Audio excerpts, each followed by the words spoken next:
Hey guys, welcome back to Wolfstead Forge. Today, we're making a striking anvil.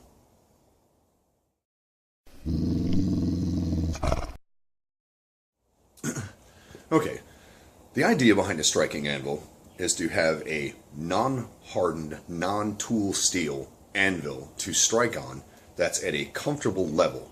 Right, now the reason why it's non-tool steel and non-hardened anvil is if somebody is swinging with a sledgehammer really hard, misses, hits a corner, the corner doesn't break off and shoot across the room like a bullet. And also, large chunks of mild steel are easy to come by, or easier to come by than large chunks of tool steel. And the reason why it's very low set, typically you want 24 inches to be your maximum top height on a striking anvil. And the reason for this being, by the time you take a large billet of steel, put a top tool in it to punch a hole through it, and then start striking on a hammer on top with a hammer on top of that, on top of a normal height anvil, the person swinging the sledgehammer is trying to hit like this, and that's extremely uncomfortable. You want to be able to swing at a normal level and have the hammer come down at a nice even level height so you can deliver maximum power into the tool that you're striking with maximum accuracy and safety at the same time. So I'm going to take this huge chunk of steel, I'm going to throw it into the forge, I'm going to heat it up, and I'm going to take a 1-inch square drift that I made out of 4140 chromoly steel, and I'm going to pound it through it until it's nice and square and run all the way through. I've already pre-drilled it with a 1-inch round hole. So what I'm really doing is making that round hole into a square hole. So here we go.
Okay, now I didn't show the entire process, but that's most of it, because it started getting a bit squirrely and a bit out of hand, and I was really more focused on finishing than I was taking video.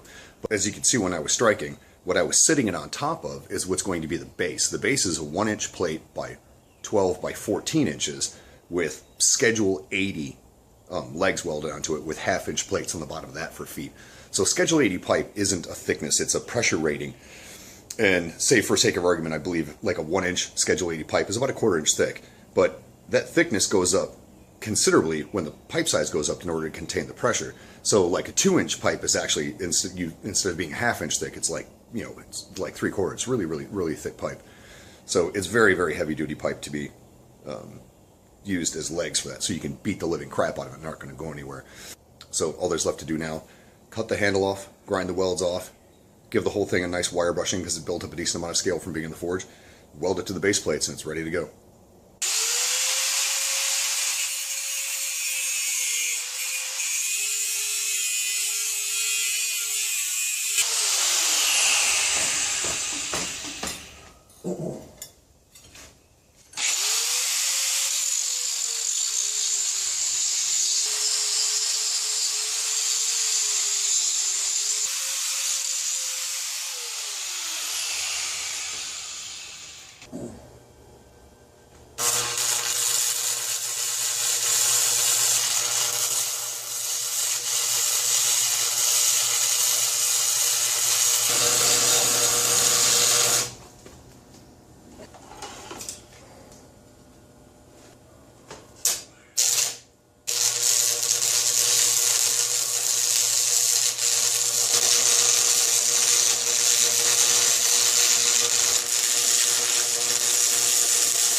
Okay, now to give a quick illustration of what I was talking about before with the surface of a striking anvil, here I've got a good size hammer billet.